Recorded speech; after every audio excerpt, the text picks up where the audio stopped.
Social മീഡിയയിൽ reach കിട്ടാനും അതുപോലെ തന്നെ പെട്ടെന്ന് ആളാവാനും ഈ നായിന്റെ മോള് കാണിച്ച പണിയാണ് ഒരു ചെറുപ്പക്കാരന്റെ ജീവിതം കൊണ്ടുപോയത്. ആ ചെറുപ്പക്കാരൻ ആത്മഹത്യ ചെയ്തു. ഇഷ്ടം പോലെ സാധനം ബസ്സിന്റെ ഉള്ളിൽ ഉണ്ടായിട്ട് അവൾ മാറി നിൽക്കാതെ ഇവിടെയുള്ള സാധനം കൊണ്ട് രസി കൊടുത്തിട്ട് അത് വീഡിയോ ഇട്ടിട്ട് കണ്ടന്റ് ആയിട്ട് ഇട്ടിട്ടുണ്ട്. ഇനി നായിന്റെ മോളെ കണ്ടന്റുകളിൽ സ്വന്തം തന്ത ഇറക്കി പരിപാടിക്ക് സ്വന്തം തന്തയെ കൊണ്ടുപോവാ, എന്നിട്ട് ഇങ്ങനെ മുരസി കൊടുക്ക്, എന്നിട്ട് രണ്ടാളും കൂടി രസിട്ട വീഡിയോ താണ്ട് സോഷ്യൽ മീഡിയയിൽ ഇറക്കുക. അപ്പൊ നല്ല കണ്ടന്റ് ആയിരിക്കും അത്. അല്ലാതെ ജീവിതം കൂട്ടിമുട്ടിക്കാൻ വേണ്ടി നടക്കുന്ന ഈ ചെറുപ്പക്കാരുണ്ടല്ലോ, അവരുടെ ജീവിതം വെച്ച് കളിക്കരുത്. നിനക്ക് തിരിച്ചു കൊടുക്കാൻ പറ്റുമോ അവരുടെ ജീവിതം? നിന്റെ ഈ കഴപ്പ് കാരണം ഇതുപോലെയുള്ള പെണ്ണുങ്ങളെ തിരിച്ചറിയുക. സഹോദരന്മാരെല്ലാവരും ശ്രദ്ധിക്കുക.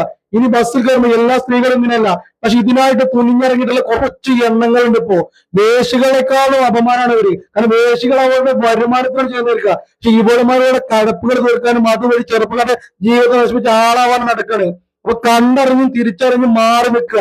ഒരു സ്ത്രീകളുടെ അടുത്ത് ഒരാണുങ്ങൾ പോയി നിൽക്കണ്ട. കാരണം ഏത് മുതൽ ഇതുപോലുള്ള ശവങ്ങൾ ഇനി ഒരുപാടുണ്ടാകും. അപ്പൊ ഇവരുടെ തന്തമാരോ കുടുംബക്കാരെ കാണുന്നുണ്ടെങ്കിൽ, നാട്ടുകാർ കാണുന്നുണ്ടെങ്കിൽ ഒന്ന് ആലോചിക്കുക. ഇതുപോലുള്ള സാധനങ്ങൾ ഇനി പുറത്തിറക്കാൻ വെക്കുക. ഭൂമിയിട്ട് പൂട്ടിയിടാനും നോക്കുക. അല്ലെങ്കിൽ നാട്ടുകാർ തച്ചു കൊണ്ടുന്ന ഒരു കാലം വരും.